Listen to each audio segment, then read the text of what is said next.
امام راضی کہتے ہیں کہ سیدہ فاطمہ الزہرا رضی اللہ تعالی عنہ کے دونوں شہزادے حسنین کریمین بیمار ہو گئے تو سیدہ نے منت مانگی کہ بچوں کو شفا ہوگی تو 3 روزے رکھوں گی. شفا ہو گئی، روزے بھی رکھ لیے.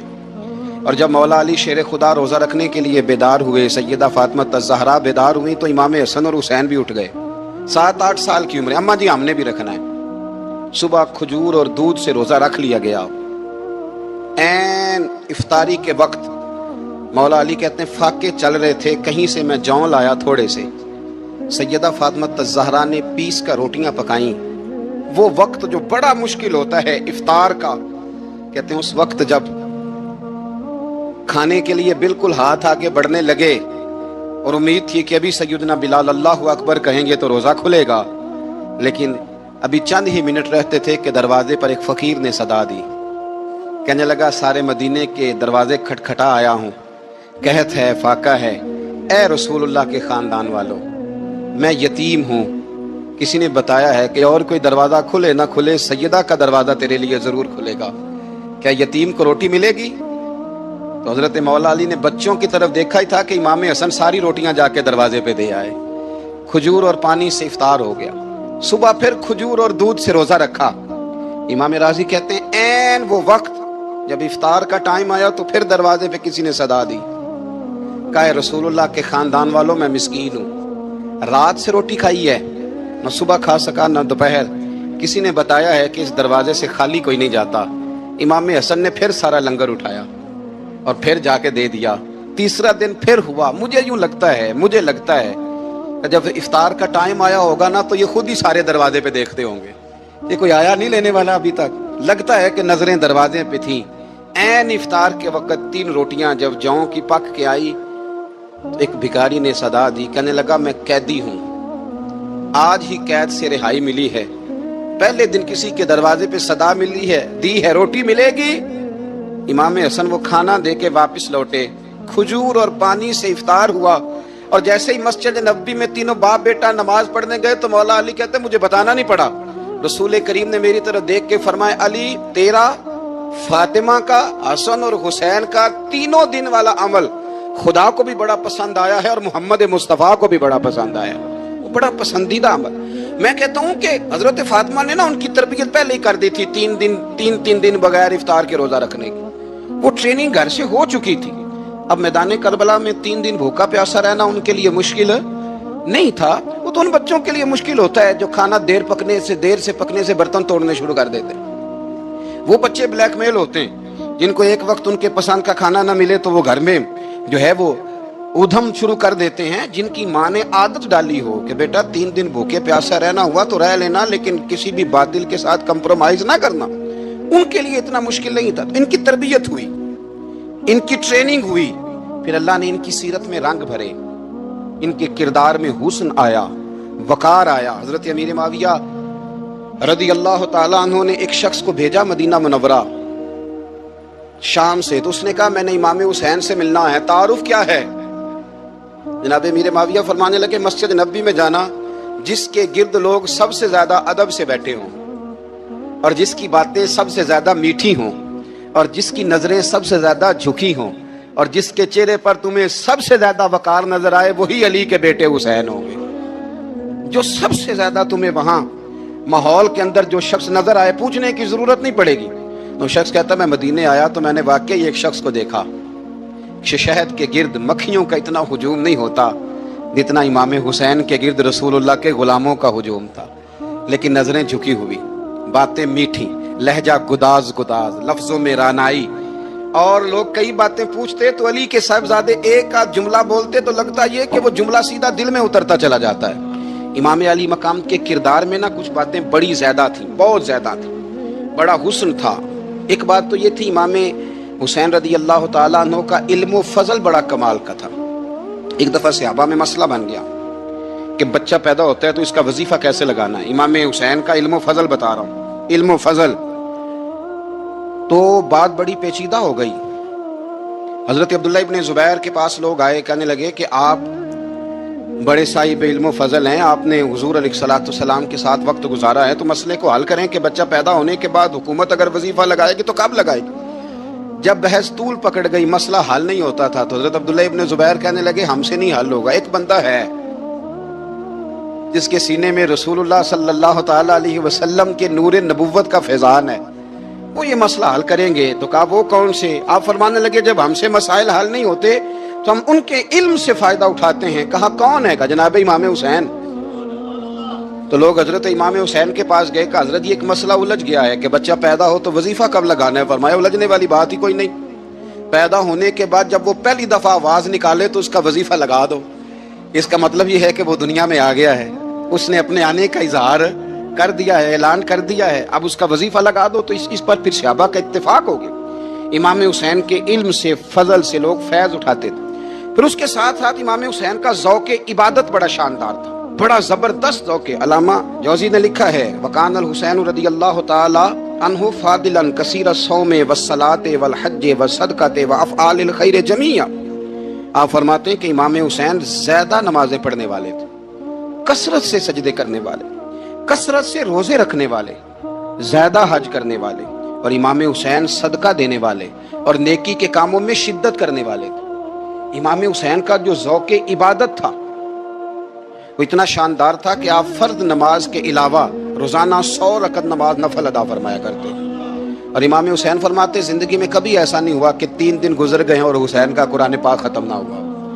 25 حج کیا امام حسین نے مدینہ منورہ سے مکہ مکرمہ پیدل جا کے، 25 حج۔ اب تو نسبت والے لوگوں کو عبادت کی ضرورت نہیں نا، اللہ ماشاءاللہ کہتے ہیں نسبت بڑی ہے۔ بھئی جن کی نسبت اتنی خاص تھی کہ حضور نے فرمایا یہ فاطمہ کے نہیں میرے بیٹے ہیں، ان کا تو حال یہ ہے کہ فرض کے علاوہ 100 نفل، 3 دن سے پہلے ختم قرآن پاک، 25 حج فرمائے، تو کس نسبت کی بات کرتا ہے؟ یہ نسبتیں تو ہیں جو انسان کو عبادت کے قریب کرتی ہیں۔ لوگوں نے معیار ہی بدل دیا ہے۔ حضرت سیدنا امام حسین کی شہادت کے بعد حضرت عبداللہ ابن زبیر رضی اللہ تعالیٰ عنہ نے قاتلان حسین سے خطاب کیا اور فرمانے لگے اللہ کی قسم تم نے اس شخص کو شہید کیا ہے جو راتوں کو لمبے لمبے قیام کرتا تھا، اور تم نے اس شخص کو شہید کیا ہے جس سے میں دن میں جب بھی ملتا تھا تو وہ روزے سے ہوتا تھا۔ تم نے اس شخص کو شہید کیا جو قائم اللیل تھا، صائم الدہر تھا، اس شخص کو تم نے شہید کیا۔ آپ کو پتہ ہے کہ میدان کربلا میں جب 9 محرم کو ابن سعد نے امام حسین سے کہا کہ جنگ کرو اگر یزید کی بیعت نہیں کرنی، تو امام حسین نے فرمایا 1 رات کی مہلت دے دو، 1 رات کی مہلت دے دو۔ حضرت امام زین العابدین کہتے ہیں میں نے اپنے والد گرامی سے عرض کی کہ ابا جی آپ جہاد سے دور جانے والے تو ہیں نہیں، آپ تو جہاد سے پیار کرنے والے، اور یہ بھی پتہ ہے مجھے کہ یہ جنگ اب ہو کے رہے گی، تو 1 رات کی مہلت دینے کا معنی کیا ہے؟ بھئی کل بھی لڑنا ہے اور رات بھی لڑنا ہے، تو ابا جی 1 رات کی مہلت۔ تو سیدنا امام حسین رضی اللہ تعالیٰ عنہ فرمانے لگے بیٹا رات کی مہلت اس لیے لی ہے کہ میں آج رات کھل کے اپنے رب کی عبادت کر لوں، میں استغفار کر لوں، میں لمبے سجدے کروں۔ اور کہا زین العابدین تو جانتا ہے نا کہ مجھے نماز سے، تلاوت سے، دعا سے اور استغفار سے بڑا پیار ہے۔ نماز سے مجھے پیار ہے، دعا سے مجھے پیار ہے، استغفار سے مجھے پیار ہے۔ فرمایا بیٹا میں نے اس لیے نہیں کہ میں چاہتا ہوں 1 رات اور دنیا میں رہوں۔ تو امام زین العابدین فرماتے ہیں امام علی مقام نے سجدے پہلے بھی بڑے کیے، پر 9-10 کی درمیانی رات جو ان کے سجدے تھے وہ میں نے کبھی نہیں دیکھے۔ فرماتے ہیں تیمم کے ساتھ وہ رات کی جو عبادتوں کا رنگ تھا وہ میں نے کبھی نہیں دیکھا۔ امام علی مقام کا عبادت کا ذوق تھا، شوق تھا، لذت تھی۔ آپ یقین کریں ایسے ایسے عجیب بہانے ہم لوگوں کہتے ہیں میرا نماز میں دل نہیں لگتا، تو میں کہتا ہوں تیرا گپ شپ میں کس طرح لگتا ہے، تیرا موبائل پہ کیسے لگتا ہے بھائی؟ یہ تو بھائی ذوق کی بات ہے۔ امام حسین کہتے ہیں مجھے قرآن پاک سے پیار ہے، مجھے تلاوت سے پیار ہے، مجھے دعا سے پیار ہے، مجھے استغفار سے پیار۔ بھائی جس کو جس چیز سے پیار ہوگا دل لگ جائے گا۔ ہم نے کبھی پیار کیا ہی نہیں اس سے، جن چیزوں سے پیار ہے وہاں دل لگ جاتا ہے۔ یہ ایک بہانہ ہے، ورنہ کثرت سے عبادت کرنا، ذوق پیدا کرنا، یہ تو اہل اللہ کا طریقہ ہے۔ والذین یبیتون لربہم سجدا وقیاما، رب کے بندوں کی علامت یہ ہے کہ وہ راتیں سجدے اور قیام میں گزار دیتے ہیں۔ تو امام حسین کی سیرت کا کمال ہے کہ ذوق عبادت رکھتے تھے۔ دوسری بات جو امام علی مقام کی سیرت میں بڑی شاندار ہے وہ یہ ہے کہ سخی بڑے تھے۔ ایک قول سنانا ہے آپ کو امام حسین کا، اور خواہش میری یہ ہے کہ میرے حاضرین اور ناظرین اس قول کو رٹا لگا کے یاد کریں۔ اس قول کو انشاءاللہ. یہ قول جو امام حسین کا ہے نا جی، یہ جس دن مجھے ملا تھا نا تو میں نے بھی رٹا لگا کے یاد کیا تھا، اور میرے پاس جتنی ڈائریاں ہیں شاید میں نے سب میں لکھا ہے. امام علی مقام رضی اللہ تعالیٰ عنہ فرماتے تھے اللہ کی رضا کے لیے کسی شخص کی ایک حاجت پوری کر دینا 1 مہینہ مسجد میں اعتکاف کرنے سے زیادہ درجہ رکھتا ہے. ایک بندے کی ایک حاجت پوری کر دینا 1 مہینہ پورا مسجد میں اعتکاف کرنے سے زیادہ درجہ رکھتا ہے. خدا کے بندے تو ہیں ہزاروں اور بنوں میں پھرتے ہیں مارے مارے، میں اس کا بندہ بنوں گا جس کو خدا کے بندوں سے پیار ہوگا. کسی بندے کی ایک حاجت پوری کرنا 1 مہینہ اعتکاف میں بیٹھنے سے زیادہ افضل ہے. اسی لیے تو میرے حبیب کریم علیہ السلام نے فرمایا تو رب کے بندوں کی حاجتیں پوری کرنے میں لگ جا، رب تیری حاجتیں پوری فرما دے گا. تو امام علی مقام فرماتے تھے ایک حاجت کسی کی پوری کرو. حضرت جناب سیدہ زینب بنت ابی رافع کہتی ہیں کہ سیدہ فاطمہ الزہرا ایک دن اپنے دونوں شہزادوں کو لے کے، جب حضور کی طبیعت مبارک بظاہر علیل تھی جس میں حضور کا وصال ہوا، دونوں شہزادے لے کے سیدہ فاطمہ نبی کریم کی بارگاہ میں گئی. کہنے لگی یا رسول اللہ میرے بچوں کو کچھ دیجئے سیدہ پاک. تو حضور اٹھ کے بیٹھ گئے، اس کندھے سے امام حسن کو لگایا اور اس سے امام حسین کو لگایا اور فرمایا فاطمہ یہ جو میرا حسن ہے نا اس کو میں اپنی ہیبت اور سرداری دیتا ہوں، اور فرمایا یہ جو میرا حسین ہے نا حسین کو میں اپنی جرت اور سخاوت دیتا ہوں. میرا حسین جرت مند ہوگا اور سخی ہوگا. داتا گانج بخش علی حجویری، امام الاولیاء، سید الاصفیاء، داتا صاحب کشف المعجوب میں فرماتے ہیں ایک دن نا امام حسین کے پاس ایک شخص آیا بڑی دور سے کچھ مانگنے کا، حضور کچھ دیجئے. وہ شخص کہتا ہے کہ میرا ظرف یہ تھا کہ 4-5 دینار ملیں گے. تو امام حسین فرمانے لگے تھوڑی دیر بیٹھ جا، رزق آ رہا ہے. تو امام حسین کو حکومت وقت کی طرف سے نا 5 تھیلیاں ملی جس میں ایک تھیلی میں 500 اشرفیاں تھیں. 5 تھیلیاں آئیں لیکن اس کو آنے میں نا ذرا دیر ہو گئی. وہ 5 تھیلیاں جب آئی نا تو امام حسین اس کی طرف 5 تھیلیاں بڑھا کے نا، ذرا دیکھنا میری طرف غور سے، 5 تھیلیاں بڑھا کے نا تو فرمانے لگے میاں جتنا تجھے انتظار کرایا نا اتنی ہم تیری حاجت پوری نہیں کر سکے. تو یہ نہ محسوس کرنا کہ حسین کے دروازے پہ بیٹھا بھی رہا ہوں تو ملا کیا ہے. یہ نہ محسوس کرنا. وہ شخص کہتا ہے جب میں نے وہ تھیلیاں کھولی اور پھر میری نظر امام حسین پہ پڑی تو میرے اندر سے آواز آئی اگر حسین ابن علی اتنے سخی ہیں تو محمد عربی کتنے سخی ہو. اگر یہ معیار ان کا ہے، ان کا یہ معیار ہے، اور خود بھیک دیں خود ہی کہیں منگتے کا بھلا ہو. خود کہنے لگے جتنا انتظار کرایا ہے اتنی تیری مدد کر سکے. یہ سخاوت کا معیار تھا، یہ طریقہ تھا. ایک دفعہ سیدنا امام حسین رضی اللہ تعالیٰ عنہ کے گھر کے اندر نا 5000 دینار آئے. مسجد میں تھے، آپ کو 5000 دینار ملے تو امام زین العابدین کہتے ہیں کہ مسجد سے لے کر گھر آنے تک امام حسین نے 5 کے 5000 اللہ کے رستے میں خیرات کر دی. فرماتے میں نے کہا ابا جی 5 دینار کی گھر میں ضرورت تھی، مالاں والے سخی نہیں ہوندے تے سخیاں کل مال نہیں ہوندا، ایتھے اوتھے دوویں جہانی سخی کنگال نہیں ہوندا. کہا ابا جی 5 دینار کی گھر میں ضرورت تھی. تو کہتے ہیں مجھے فرمانے لگے بیٹا یہ جن کو میں نے دیا ہے نا یہ گھر کے لیے ہی دیا ہے، یہ گھر کے لیے ہی دیا ہے. جن کو دیا ہے تمہارا کیا خیال ہے یہ باہر خرچ ہوا ہے؟ یہ گھر کے لیے ہی ہے. اس لیے کہ جب انسان دوسروں پر شفقت کرتا ہے تو اللہ اس کے گھر پہ رحمت فرماتا ہے. امام حسین کے مزاج میں پہلی بات میں نے ذوق عبادت کی عرض کی. دوسری بات عرض کر رہا ہوں کہ صحابہ حضرت اسامہ بن زید بڑے پیارے ہیں میرے نبی کریم کے، بڑے پیارے. حضرت اسامہ بن زید کے بارے میں سیدہ عائشہ صدیقہ فرماتی ہیں ان کے ناک سے اگر ریٹھ نکلتی تھی تو اللہ کے رسول اپنے دستے مبارک سے صاف کر دیتے تھے. اور سرکار فرماتے تھے کہ اگر اسامہ لڑکی ہوتا نا، ان کے غلام کے بیٹے تھے حضرت زید بن عامر، اگر یہ لڑکی ہوتا میں اسے زیور پہناتا. بڑے پیارے تھے. لیکن جب ان کا آخری وقت آیا نا تو 60,000 دینار کا قرضہ تھا. رشتہ داروں سے کہا، دوستوں سے کہا، یاروں سے کہا، پر قرض ادا نہیں ہو رہا تھا. حضرت اسامہ بن زید کہتے ہیں بڑا پریشان تھا. جب حد ہو گئی نا تو حضرت اسامہ بن زید فرمانے لگے جاؤ کوئی حسین ابن علی کو خبر کرو، ان سے کہو میں نا غلام ہوں آپ کے نانا کا، مقروض دنیا سے چلا گیا تو کیا بنے گا. امام حسین کو خبر ملی تو دوڑے آئے.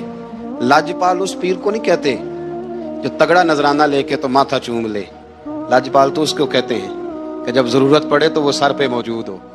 حضرت سیدنا امام حسین تشریف لائے تو جناب اسامہ بن زید رو پڑے. کہنے لگے حضور میں نے نا غلامی کی ہے آپ کے نانا کی، اور اس غلامی پہ ناز ہے، اب 60,000 دینار کا قرضہ لے کے دنیا سے جاؤں گا تو میری قبر پہ بوجھ رہے گا۔ امام حسین خادم کو بھی کہہ سکتے تھے جاؤ گھر پیسے پڑے ہیں لے آؤ، امام حسین خود گئے، چادر اوڑھ کے تو اس کی اوٹ میں بکل میں 60,000 دینار چھپا کے لائے اور جناب اسامہ بن زید کے سامنے رکھ کے کہنے لگے اسامہ یار پیسے رات کو ہی آئے تھے، میں سوچ رہا تھا مجھے تو ضرورت نہیں، اللہ نے کس کا نصیب میرے گھر میں بھیج دیا، مجھے تو حاجت ہی نہیں تھی، اب پتہ چلا پیسے تیرے تھے، اللہ نے حسین کی ڈیوٹی لگائی ہے کہ جا کے دے آ۔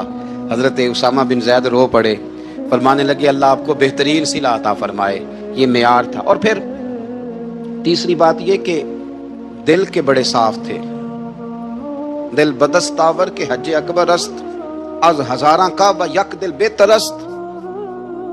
شیخ سعدی کہتے ہیں کہ درویش کہتے ہیں کہ کسی کا دل رکھ لینا نا، دل راضی کر دینا کعبے کا 1000 بار حج کرنے سے بہتر ہے۔ دل بدستاور کے حج اکبر است، کسی کا دل راضی کرنا حج اکبر ہے۔ امام بڑا ہی پیار کرتے تھے، گھوڑے پہ جا رہے تھے، کچھ فقیر غریب لوگ بیٹھ کے روٹی کھا رہے تھے، کہاں رہے تھے؟ سڑک کے کنارے۔ تو امام زین العابدین فرماتے ہیں کہ جب امام حسین گزرے تو انہوں نے آواز دی حضور دل کرتا ہے ہمارے ساتھ بیٹھ کے روٹی کھائیں۔ کائنات کے مالک و مختار کے نواسے اور دنیا کے سب سے بڑے شہزادے گھوڑے سے اترے اور غریبوں کے ساتھ سڑک پہ بیٹھ گئے، روٹی کھانے لگے اور دیر تک کھاتے رہے، اور جب فارغ ہو گئے تو فرمانے لگے کھانے کی ضرورت بھی نہیں تھی، حاجت بھی نہیں تھی، پر تم نے آواز دی تو دل رکھنے کو بیٹھ گیا تھا، اگر اجازت دے تو چلا جاؤں۔ یہ مزاج تھا، یہ طبیعت تھی۔ آپ کے ایک بھائی ہیں چھوٹے، حضرت محمد بن حنفیہ نام ہے، حضرت مولا علی شیر خدا رضی اللہ تعالیٰ عنہ کی دوسری بیوی سے۔ ایک دن حضرت امام حسین ان کے گھر میں بیٹھے تھے تو کسی بات میں نا اختلاف رائے ہو گیا، تو امام علی مقام ناراض ہو گئے، فرمایا آج کے بعد تیرے گھر نہیں آؤں گا، رومال اٹھایا چلے گئے۔ لوگوں نے حضرت محمد بن حنفیہ رضی اللہ تعالیٰ عنہ سے کہا حسین تو ناراض ہو گئے، کبھی نہیں آئیں گے۔ آپ فرمانے لگے بھائی تمہارا ہے کہ میرا؟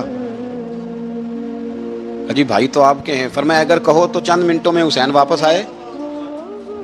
جناب ناراضگی ہو گئی ہے۔ فرمایا ناراضگی ہوئی ہے پر میں اس کے دل کی نرمی کو تو جانتا ہوں، اس کے مزاج کے اندر جو محبت ہے اس سے تو ابھی آئے۔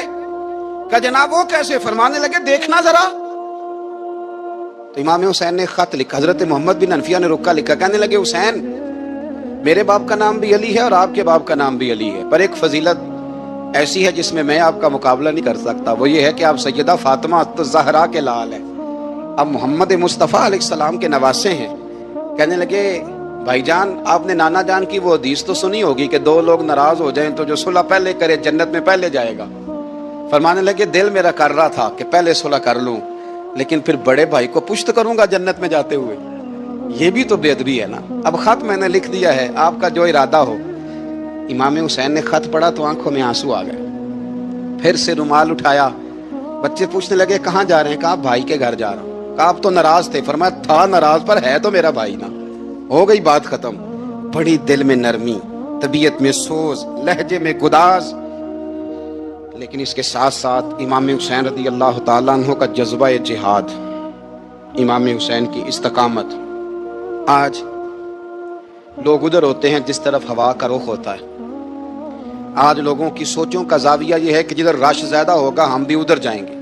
ہم یہ نہیں دیکھتے حق کس طرف ہے، ہم یہ دیکھتے ہیں رش کس طرف ہے۔ امام حسین رضی اللہ تعالیٰ عنہ نے رش نہیں دیکھا، حق دیکھا۔ امام حسین رضی اللہ تعالیٰ عنہ استقامت کے وہ پہاڑ ہیں، معمولی آدمی نہیں تھے۔ فرزق شاعر کہتا ہے کہ میں نے امام حسین سے کہا تھا، میں نے کہا لوگوں کی تلواریں یزید کے ساتھ ہیں پر دل آپ کے ساتھ ہیں، دل آپ کے ساتھ ہیں۔ امام حسین رضی اللہ تعالیٰ عنہ نے زمانے کے حالات نہیں دیکھے، حق اور سچ دیکھا۔ جتنی چیزیں انسان کو کمزور کر سکتی ہیں وہ ساری امام حسین پہ طاری کی گئیں، جتنی چیزیں۔ وطن چھوڑنا کتنا کو مشکل ہوتا ہے، شالا پردیسی کوئی بھی نہ تھی وے تے ککھ جنہ تو پارے۔ حضرت سلطان باؤ فرماتے ہیں بچو پردیسی ہونا کوئی آسان ہے؟ جس آدمی کا کسی چھوٹے سے گاؤں میں بھی مکان ہو چھوڑنا پڑ جائے تو روٹا ہے، تو مجھے بتاؤ جس نے اپنا سارا بچپن مدینے میں گزارا ہو۔ آج جو ایک ہفتہ مدینے رہ کے آتے ہیں ان سے واپس نکلنا مشکل ہوتا ہے، لیکن امام حسین حق کا رستہ تھا،